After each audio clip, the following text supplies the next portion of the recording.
নমস্কাৰ মোৰ প্ৰিয় বন্ধু বান্ধৱী সকল কি খবৰ আশা কৰো সকলো ভালে ভালে আছে যি গেলা গৰম হয়নে এইমাত্ৰ মুখত একদম সুন্দৰকৈ বৰফ খানি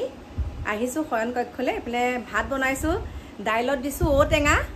আৰু যেহেতুকে আমাৰ এফালে বিহাৰী চাউল নেপায় সেইকাৰণে আইজং চাউল বহাইছো আৰু লগতে ঔটেঙা দাইলত দিছো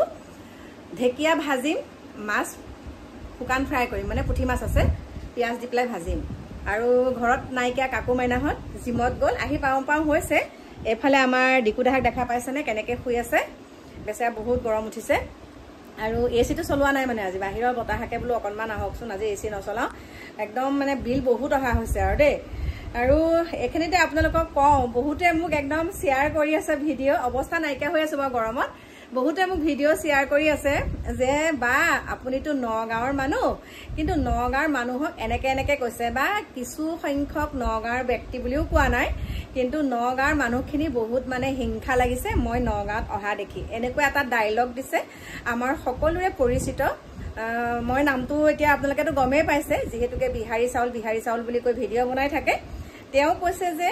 মই নগাঁৱলৈ অহাৰ কাৰণে নগাঁৱৰ মানুহখিনি হিংসাতেকে জ্বলি পকি মৰিছে কিন্তু আমি জ্বলি পকিবলৈ কি আছে বাৰু কিয় জ্বলি পকিম ক'বহে লাগে সকলোকে লগ পাম ভাল লাগে মানে কি জানে মানে ব্যৱহাৰটোৱে মানুহৰ মেইন আমি যেতিয়া কোনোবা এটুকুৰ জেগাত যাওঁ যেতিয়া আমি মানে শিৱসাগৰ যেতিয়া মই গৈছিলোঁ তাত মই 15 দিনমান থকাকৈ গৈছিলোঁ তেতিয়া সকলোৰে ইমান মৰম চেনেহ প্ৰত্যেক ঘৰ মানুহতেই মই তেতিয়া দুৰাতি এৰাতি এনেকৈ আছিলোঁ কিন্তু মই কেতিয়াও কাকো কোৱা নাছিলোঁ যে আমি একেবাৰে মানে মই শিৱসাগৰলৈ অহা দেখি শিৱসাগৰৰ মানুহখিনি চাগে জ্বলি পকি মৰিছে আমাৰ মনলৈ সেইবিলাক নাহে আমি সেইবিলাক যিহেতুকে আমি ভাবিয়ে নাথাকোঁ কিন্তু তেওঁ আমাৰ নগাঁওখনতে এতিয়া আছে আৰু বহুত ভাল কথা বহুতে কয় আপোনালোকৰ ঘৰলৈ কিয় নামাতে আৰু মই মাতিব লাগিব বুলি প্ৰয়োজন বোধো কৰা নাইকিয়া দেই মই সেইকাৰণে মতা নাই আৰু আমাৰ ঘৰত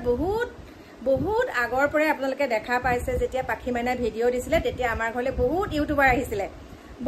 ইউটিউবাৰ আহিছিলে আমাৰ ঘৰতে বহুত এমাহ ডেৰ মাহ এনেকৈ থাকে কেতিয়াবা দুমাহলৈকে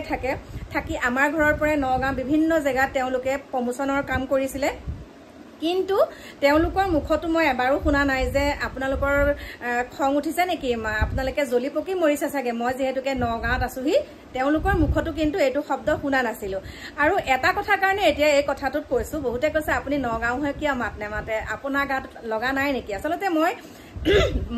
মই ভিডিঅ' চোৱাও নাই কিন্তু মই তেওঁলোকৰ ঘৰত গৈছোঁ তেওঁলোকৰ ঘৰলৈ গৈ পেলাই ধুনীয়াকৈ চাহ পানী খাই আহিছোঁ আৰু তেওঁৰ প্ৰতি মোৰ সেইটো একো বেয়া ভাবো নাই কিন্তু এটা কথাই মই কৈছোঁ যে অকণমান চাই চিতি কথাবিলাক ক'লে ভাল ন আমি কেতিয়াও অতীতটোক পাহৰি যাব নালাগে আমি সদায় অতীতৰ কথাখিনি মনত পেলাই আমি খোজ দিব লাগে যদিহে সেই অতীতক আমি পাহৰি গৈ পেলাই বৰ্তমানখিনি যিখিনি পাইছোঁ সেইখিনিক লৈ যদি আমি ব্যস্ত হৈ থাকোঁ তেতিয়া মানুহে কথা ক'বলৈ মানে আশৈ পাব আৰু মই কি জানে মই একেবাৰে এসাঁজ খাই এসাঁজলৈ নোখোৱা ঘৰৰ ছোৱালী আৰু মই একেবাৰে গৌৰৱ নকৰোঁ আপোনালোকে হয়তো মোক ধৰিব পাৰে মোৰ ঘৰলৈ যোনেই নাহক মই সকলোৰে লগতে মই মিলি যাওঁ সৰুৰ লগত সৰু কথা ডাঙৰ মানুহৰ লগত ডাঙৰ কথা কিন্তু এইটোৱে নহয় যে আমাৰ নগাঁওখনত আহিছে তেওঁ আহিলে আমাৰ কিয় জেদ ভাৱ লাগিব বাৰু আমি ভাল পাইছোঁ আহক আৰু যিসকলে তেওঁলোকক মাতিছে তেওঁলোকেহে খুৱাইছে তেওঁলোকে ঘূৰাইছে তেওঁলোকে ফুৰাইছে তেওঁলোকে টকা দি আনিছে তেওঁলোকক আমাৰ ক'বলগীয়া একো নাই কিন্তু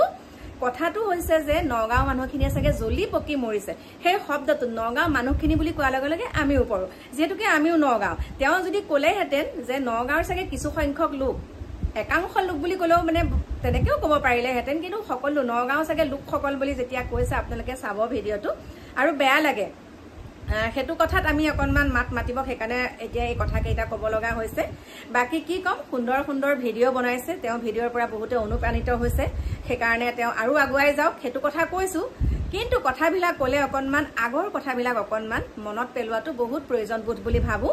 কাৰণ আগৰ কথাবিলাক তেওঁ মনত নেপেলাই চাগে আগৰ কথাবিলাক তেওঁ পাহৰি গ'ল কেনেকৈ আছিলোঁ কি কথা আৰু তেওঁ কষ্ট কৰে আমিও কষ্ট কৰোঁ আমি যিমানখিনি কষ্ট কৰিছোঁ তেওঁ চাগে সিমানখিনি কষ্ট কৰাও নাই কিন্তু আমি সেইকণ সময়ত আমাক ভিডিঅ' কৰি দিয়া মানুহ নাই আমাক কেমেৰা কৰি দিয়া মানুহ নাই আৰু আমি নিজে কেমেৰাটোলৈ তেতিয়া আমি কৰিবও নাজানো তেতিয়া কৰাও নাছিলোঁ কিন্তু যিখিনি কাম কৰোঁ এটাই কথা আজিকালি কষ্ট কোনে নকৰে একাংশ লোকে বহুত কষ্ট কৰি খাই আছে, বহুত কষ্ট কৰি। আমিও মূৰত খৰি লৈ পেলাই আমি ঘৰ এখন চলাইছিলোঁ। আমি মাটি পথাৰৰ পৰা মাটি কঢ়িয়াই আমি ঘৰৰ ভেটি তুলিছিলোঁ। আমি ৰাতি 11-12লৈকে মৰণা মাৰি ৰাতি মৰণা আকৌ সেয়া সামৰি থওঁ। আমি গোটেই দিনটো পথাৰত বোকা ৰুইছোঁ, ধান কাটিছোঁ, সকলোখিনি আমি কৰিছোঁ। জেওৰা জপনা দিয়ালৈকে আমি কামখিনি কৰোঁ। কিন্তু এতিয়া অকণমান আমাৰ মানুহজনে কষ্ট কৰিছে বা আমিও কষ্ট কৰিছোঁ, সেইখিনি অকণমান যেতিয়া আমি অকণমান পানী নপৰা ঘৰত আছোঁ, আমি জানো আগৰ কথাখিনি পাহৰি গ'লে হ'ব? কেতিয়াও নহ'ব। যেনেকৈ ঘনচিৰিকাই ৰাজহংস খোজ ল'বলৈ গৈ পেলাই নিজৰ খোজটোকে পাহৰি গৈছে, ঠিক তেনেকুৱাই আমাৰ একাংশ আজিকালি ভিডিঅ' ক্ৰিয়েটৰ তেনেকুৱা হৈছে। আগৰ কথাবিলাক তেওঁলোকে ক'বলৈ লাজ কৰে, আৰু মই ক'বলৈ লাজ নকৰোঁ, এটা কথাৰ কাৰণেই নকৰোঁ। মোৰ ভিডিঅ'টো চাই 10জনে অনুপ্ৰাণিত হ'ব যে আগতে এনেকুৱাখিনি আছিলে, তথাপিতো ক'বলৈ লাজ নকৰে। আজিতো তেওঁ অকণমান হ'লেও ভালকৈ আছে, গতিকে আমিও কষ্ট কৰোঁ। কিন্তু মোক এনেকুৱাহে কৰিলে, মোক এনেকুৱা কৰি এতিয়া এনেকুৱা, সেইবিলাক কথাবিলাক মানে ভাল নালাগে। সেইবিলাকৰ পৰা কি বুজি পাব বাৰু? মানুহেতো অহংকাৰী বুলিয়ে ক'ব, হয়নে নহয়? গতিকে অকণমান কথাবিলাক চাই চিতি শালীনতা ৰাখি ক'লে ভাল হয়। তেওঁ যি ভিডিঅ' নবনাওক কিয়, আমাৰ সেইটো কোনো ক'ব লগা নাই। কিন্তু তেওঁ যে এই বাক্যশাৰী ক'লে যে নগাঁৱৰ মানুহ চাগে একদম, নগাঁৱৰ মানুহখিনি চাগে একেবাৰে জ্বলি পকি মৰিছে, এই কথাটোত কেতিয়াও আমি গ্ৰহণযোগ্য বুলি নাভাবোঁ। এই কথাটো কেতিয়াও আমাৰ হজম নহয়।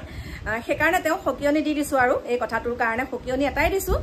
চাই চিতি কথাবিলাক ক'ব। আমিওতো নগাঁৱৰ মানুহ। আমি যেতিয়া সেইফালে যাওঁ, আমি শদিয়া ফালে গৈছোঁ, শদিয়াত আমি মানুহৰ ঘৰত খাই কৰি আহিছোঁ, কিন্তু আমিতো কোৱা নাই আমি যে ইয়াত এতিয়া খাই কৰি আহিছোঁ, শদিয়াৰ মানুহ চাগে একেবাৰে এতিয়া জ্বলি পকি মৰিছে। আমি সেইটো শব্দ কেতিয়াও নকওঁ। মোৰ ঘৰতো 7 লাখ থকা, 5 লাখ থকা, 6 লাখ থকা বহুত ইউটিউবাৰ আহিছে, কিন্তু তেওঁলোকৰ মুখতো কেতিয়াও নুশুনিলোঁ আমি যে এতিয়া নগাঁৱত পাখিৰ ঘৰত আছোঁ, এছাম মানুহে চাগে একদম বা কিছুমান নগাঁৱৰ মানুহে চাগে বহুত জ্বলি পকি মৰিছে, সেই শব্দটো কিন্তু কেতিয়াও কোৱা নাই। কাৰণ তেওঁলোকৰ অকণমান হ'লেও শিক্ষাটো আছে। মানুহৰ শিক্ষা নাথাকিলেও মানুহে লোকক দেখাক দেখি কিছুমান শিক্ষা ল'ব লাগে, আৰু নিজক সেইখিনি সামান্যতম জ্ঞান থাকিব লাগে যে এই কথাখিনি ক'লে ছ'চিয়েল মিডিয়াত এই কথাটোত প্ৰভাৱ পৰিব। সেইখিনিকে ক'লোঁ। বাকী কি ক'ম, আমাৰ ডিকু দেহাৰ কথাখিনি কৈ ইমান হাঁহিছোঁ। ব'ব কি হৈছে, এইটো কিয় এনেকৈ কৈছে? মইছোঁ দেহা, আচলতে এই কথাটো তাক ধুনীয়াকৈ বুজাই দিছোঁ, এনেকুৱা কথা। আজি তুমি এনেকৈ আছা, কিবা এটা বস্তু তোমাক মই বিচাৰোঁতে তোমাক মই দিব পৰা নাই, সেই কথাখিনি তুমি মনত ৰাখি ল'বা। যেতিয়া তুমি নিজে কষ্ট কৰি সেই বস্তুটো ল'বা, তেতিয়া তুমি পাহৰি নাযাবা যে আগতে আচলতে মই এই বস্তুটো এনেকৈ বিচাৰোঁতে ব'ব বৰ্তাই মোক দিব নোৱাৰিছিলে, কাৰণ মানে অনুভৱটো তেহেঁতক দিছোঁ ন, অনুভৱটো তেহেঁতক কৰিব লাগিব যে প্ৰত্যেকটো বস্তু খোজাৰ লগে লগে দিওঁ, আৰু খোজাৰ লগে লগে তেহেঁতক দিয়াৰ লগে লগে সিহঁতে কি হ'ব, মানুহটো বেছি জেদি হৈ যাব, মানুহ অহংকাৰী হ'ব।